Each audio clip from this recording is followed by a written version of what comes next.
Bonjour. Alors, je vais vous parler des points clés de 2 recommandations qui sont sorties en 2025 sur les pneumonies. Vous pouvez les trouver sur, la revue Médecine et maladies infectieuses formation, qui est la revue officielle de la SPILF, la Société de pathologie infectieuse de langue française. Donc vous voyez qu'à gauche, vous avez la prise en charge pour les pneumonies aiguës communautaires chez l'adulte et à droite, des recommandations pour la prise en charge des pneumonies d'inhalation. Deux petites remarques. Pour les pneumonies communautaires, les patients avec des dilatations de bronches ont été exclus des recommandations. Et pour les pneumonies d'inhalation, il s'agit des premières recommandations françaises pour cette entité. Donc là, on va parler des pneumonies d'inhalation, qui sont un classement mécanistique des pneumonies, et des pneumonies aiguës communautaires. Là, c'est un classement par le lieu d'acquisition. On ne va pas parler des pneumonies acquises à l'hôpital, ni des pneumonies acquises en EHPAD si ce n'est pas par un mécanisme d'inhalation. Donc, dans les recommandations, ça c'était pour les pneumonies communautaires. Il y avait 3 parties. La première, c'était l'antibiothérapie et les traitements adjuvants. Après, il y avait une partie sur la biologie et tout ce qui est examen complémentaire au niveau biologie, et la troisième sur l'imagerie. Donc, on va commencer par la première partie, antibiothérapie et traitement adjuvant, et je vais surtout souligner les modifications. Donc ça, c'était les tableaux de 2010 par rapport aux traitements pour les traitements empiriques et pour les cas qui n'étaient pas graves. La première recommandation, c'est que vous voyez qu'avant, on parlait d'un échec à 48 heures, maintenant on réévalue à 72 heures. Deuxièmement, avant, on proposait l'amoxicilline en empirique, même pour les patients avec comorbidité, quand on avait des arguments en faveur du pneumocoque. Maintenant, en cas de comorbidité, on propose systématiquement l'amoxicilline associée à l'acide clavulanique en empirique. Troisièmement, pour la pristinamycine, pour les patients hospitalisés, c'était possible de le prescrire pour les sujets jeunes. Maintenant, il est exclusivement réservé à l'usage en ambulatoire comme alternative. Et enfin, pour l'équinolone, donc la lévofloxacine, son usage est vraiment maintenant recommandé comme antibiothérapie de dernier recours. Voilà, en cas d'allergie grave aux bêta-lactamines ou de contre-indication aux macrolides qui ne permettent pas d'utiliser les macrolides si jamais on a une bactérie atypique. Donc ça, c'est les changements pour les pneumonies non graves. Si on passe à la pneumonie d'inhalation, à noter qu'en cas d'allergie grave aux bêta-lactamides qui ne permettent pas d'utiliser la ceftriaxone, en cas d'inhalation, on propose le Bactrim. Donc là, les quinolones n'ont aucune place dans le traitement des pneumonies d'inhalation. Voilà. Ils ont noté quelque chose d'intéressant aussi pour les pneumonies d'inhalation. Pourquoi est-ce qu'on propose de réévaluer à 72 heures et plus 48 heures? C'est aussi parce que les personnes âgées, elles vont avoir une amélioration plus lente de leur symptomatologie. Voilà, et à noter aussi que la ceftriaxone, ça c'est surtout aussi pour les praticiens hospitaliers ou en EHPAD, souvent on la donne en première intention dans les pneumonies d'inhalation, mais attention, la recommandation en première intention, c'est vraiment amoxicilline, acide clavulanique, et la ceftriaxone est là uniquement en deuxième intention, soit si on ne peut pas donner de traitement PEROS et qu'on doit pas passer un traitement sous-cutané, soit si on a une allergie à l'amoxicilline. Maintenant, pour les cas graves, donc pas eu d'énormes changements, mais je voulais vous souligner que pour l'utilisation de la piperacilline tazobactam en première ligne, pour la pneumonie d'inhalation, la recommandation, c'est vraiment si on a un facteur de risque parmi ces 4-là, et vous voyez que la résidence en EHPAD n'est pas un facteur de risque, de donner une antibiothérapie empirique de piptazo, même pour les patients graves, ni d'ailleurs l'hospitalisation récente. Il y a uniquement l'antibiothérapie parentérale récente de moins de 3 mois qui compte comme un facteur de risque. Voilà, et d'ailleurs, le corollaire de ça, c'est que en fait, l'origine communautaire ou nosocomiale dans les pneumonies d'inhalation ne va pas impacter directement le choix de l'antibiothérapie. Voilà. Et d'ailleurs, il y a 3 situations délicates qui ont été tranchées dans les recommandations de la pneumonie d'inhalation. Pendant assez longtemps, il y avait, des discussions. Est-ce qu'il fallait mettre ou pas une couverture spécifique anaérobie pour les pneumonies d'inhalation? Ce qui est recommandé dans ces recommandations 2025, c'est d'ajouter uniquement le métronidazole si on donne un traitement de cotrimoxazole ou lévofloxacine qui n'ont pas d'activité anaérobie. Si on donne la cotrimoxazole ou la ceftriaxone ou l'augmentin ou la piptazo, on a une activité anti-anaérobie suffisante sur les germes orobucaux, donc pas besoin de rajouter du flagyl. La deuxième remarque, j'en ai déjà parlé. Et la troisième, ça aussi c'est important, si on a un patient qui récidive dans les 30 jours sa pneumonie d'inhalation, il est proposé de reprendre le même schéma antibiotique. On a environ 10 à 30% des patients qui vont récidiver et souvent l'évolution va être favorable en reprenant simplement l'augmentin qu'on avait donné pour pour le premier épisode. Pour la durée de traitement, ça c'est quand même une petite révolution.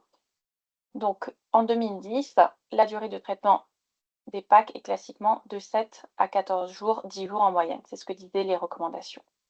En 2025, on a eu en fait cette étude et 2 autres études, mais cette étude française d'ailleurs, qui a été publiée dans le Lancet en 2021 et avec une méthodologie assez robuste. Donc c'était un essai randomisé en double aveugle, il y avait un placebo qui a comparé des patients qui étaient hospitalisés pour des pneumonies qui n'étaient pas en soins critiques, qui étaient légères à modérées et qui s'amélioraient au bout de 3 jours de traitement. Comme on a dit, on réévalue à 3 jours.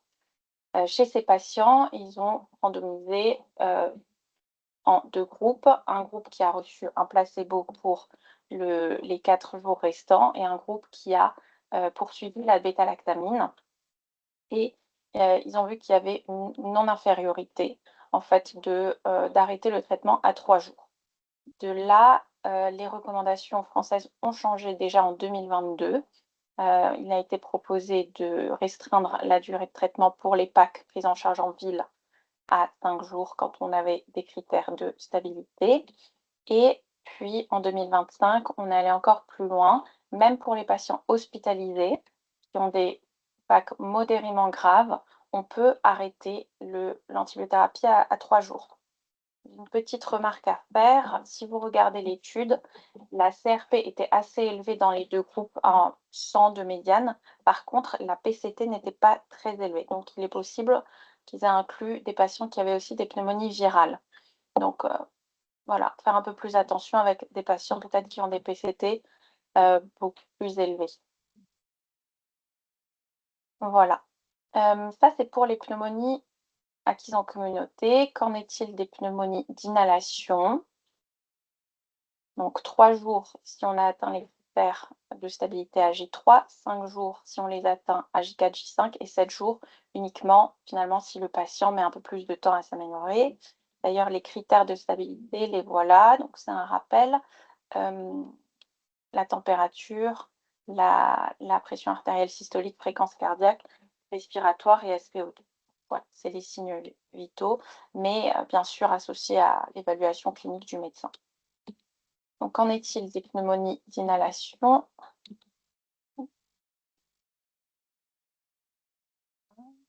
Voilà. Ah, mince. Ok. Ah, désolée, je n'avais pas fait d'autres diapositives. Pour les pneumonies d'inhalation, en fait, les patients n'avaient pas été inclus dans cette étude de DIN. Donc, ce qui a été recommandé, c'est de s'arrêter à 5 jours en cas d'amélioration et de critères de stabilité atteints à J4, J5, mais de quand même ne pas restreindre à 3 jours.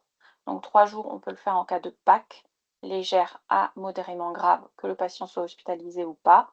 Mais par contre, pour les pneumonies d'inhalation, c'est 5 à 7 jours. On peut restreindre à 5 jours.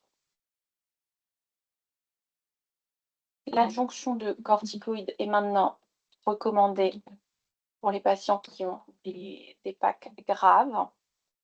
Ça, je passe rapidement dans les 24 heures d'apparition des signes de gravité. Pour les tests de biologie moléculaire, donc on utilise de plus en plus les PCR maintenant, le cadre dans lequel devraient être réalisés ces tests a été précisé dans les recommandations et en gros, quand on est en PAC non grave, donc le plus souvent, voilà, en ambulatoire, il faut vraiment le faire uniquement si ça va influencer notre prise en charge. L'imagerie, c'est aussi assez intéressant. Donc là, on a un grand changement, au niveau des pneumonies d'inhalation. Pour toute pneumonie maintenant, c'est recommandé de faire une imagerie pour étayer le diagnostic. Parce qu'en fait, la clinique peut ne pas être très claire. La seule exception, c'est si on a un patient qui a une clinique vraiment claire comme de l'eau de roche, avec un foyer de crépitant unilatéral, voilà. Donc, des cas qu'on voit peut-être pas très fréquemment en clinique. Pour les pneumonies donc d'inhalation, là j'ai fait un tableau parce qu'il y a une petite subtilité.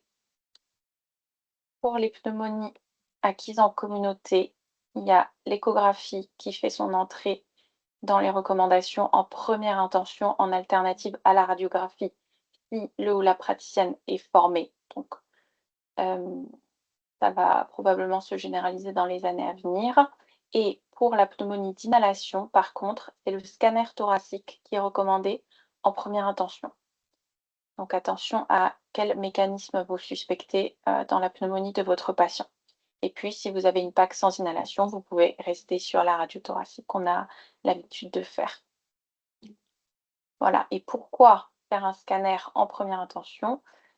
Sur la base de cette étude suisse qui a montré que les patients qui font des pneumonies d'inhalation, donc c'est plus souvent des patients âgés avec des facteurs de fragilité.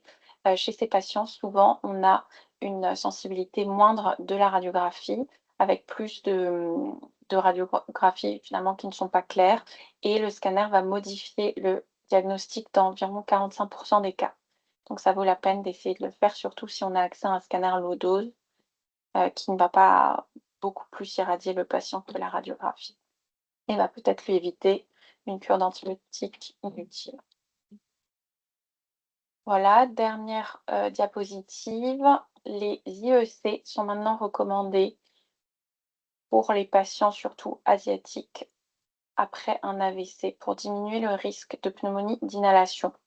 Pourquoi? Parce que les IEC, en stimulant en fait, le réflexe de l'atout, pourraient diminuer le risque de pneumonie d'inhalation, selon une méta-analyse.